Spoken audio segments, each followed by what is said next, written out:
Shalom, sahabat satu Injil yang diberkati. Pada saat ini kita berada di Manado, Sulawesi Utara.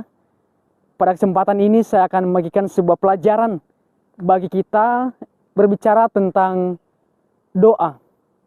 Dengan tema prinsip doa 5 jari. Saya mengajak kita untuk turut bersama saya di dalam kitab 1 Tesalonika pasal 5 ayat 17. Di situ dikatakan, tetaplah berdoa. Dalam Kamus Besar Bahasa Indonesia, arti kata doa itu adalah permohonan, harapan, pujian, dan permintaan. Dan doa itu adalah nafas kehidupan rohani kita sebagai orang Kristen. Manusia perlu untuk hidup. Demikian juga kehidupan rohani kita membutuhkan doa. Supaya apa?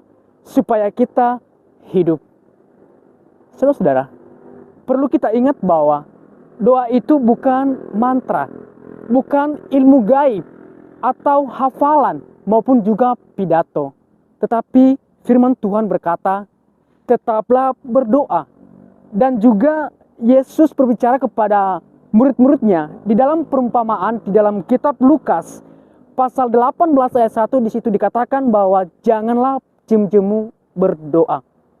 Tujuan saya untuk menyampaikan pelajaran pada hari ini untuk mengajak kita sebagai orang Kristen supaya kita tetap berdoa. Lalu pertanyaannya adalah, apakah prinsip doa 5 jari itu? Yang pertama adalah ibu jari. Ibu jari adalah jari yang terdekat di antara kelima jari ini. Jadi, kalau kita menyatukan kedua telapak tangan ini, maka yang paling terdekat itu adalah ibu jari kita. Lalu, siapakah yang terdekat dengan kita? Yaitu ada orang tua, anak-anak, saudara, dan saudara seiman di dalam Tuhan. Dan itulah orang yang terdekat dengan kita. Lalu, siapakah yang perlu kita doakan di dalam kehidupan ini? Orang tua, karena itu adalah yang utama di dalam kehidupan kita, di mana mereka membesarkan kita, menasehati kita, membimbing kita, bahkan mensupport kita baik secara spiritual maupun juga secara jasmani. Maka tugas saya dan saudara-saudara sekalian mendoakan mereka. Lalu kemudian prinsip doa 5 jari yang kedua adalah jari telunjuk. Jari telunjuk identik dengan memberi petunjuk atau memberi arahan. Jadi kita mendoakan orang yang memberikan petunjuk atau arahan kepada kita.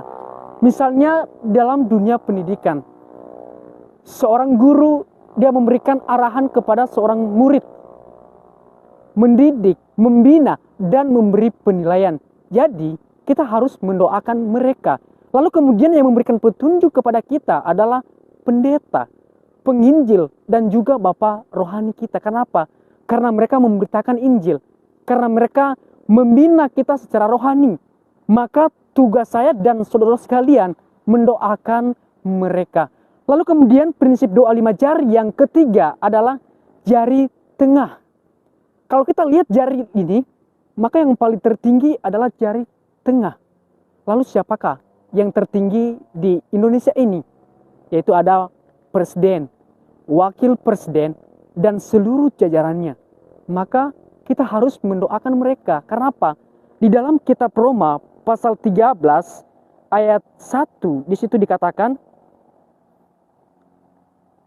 tiap-tiap orang harus takluk kepada pemerintah yang di atasnya, sebab tidak ada pemerintah yang tidak berasal dari Allah, dan pemerintah-pemerintah yang ada ditetapkan oleh Allah. Jadi pemerintah itu adalah ditetapkan oleh Allah sendiri. Lalu kemudian mengapa kita harus mendoakan mereka? Mari kita lihat di dalam 1 Timotius pasal 2 ayat 1 dan 2, di situ dikatakan, dalam 1 Timotius pasal 2 ayat 1 sampai dengan ayat yang kedua, pertama-tama aku menasihatkan, naikkanlah permohonan, doa syafaat, dan ucapan syukur untuk semua orang, untuk raja-raja, dan untuk semua pembesar, agar kita dapat hidup tenang dan tentram dalam segala kesalehan dan kehormatan. Jadi kita mendoakan pemerintah itu supaya apa? Supaya kita hidup tenang dan tentram di negeri yang kita cintai ini. Lalu kemudian prinsip doa yang keempat itu adalah jari manis. Di mana jari manis ini menurut para guru piano itu adalah jari yang terlemah di antara kelima jari ini. Oleh karena itu, yang kita doakan adalah orang yang lemah iman, orang yang sakit, orang yang berkekurangan, dan orang yang meminta bantuan kepada kita. Kenapa? Sebab firman Tuhan berkata di dalam kitab Amsal, pasal 19 ayat 17, bahwa Tuhan akan membalas perbuatan kita itu apabila kita menolong dan mendoakan mereka melalui doa pribadi kita. Saudara-saudara, prinsip doa 5 jari, yang kelima itu adalah jari kelingking. Jari kelingking, kita melihat di antara kelima jari ini adalah jari yang paling terkecil. Jadi setelah kita mendoakan orang lain, menolong orang lain, maka kita juga harus mendoakan diri kita sendiri. Mengapa? Firman Tuhan berkata di dalam kitab Matius pasal 26 ayat 41, di situ dikatakan, berjaga-jagalah dan berdoalah supaya kamu jangan jatuh ke dalam pencobaan.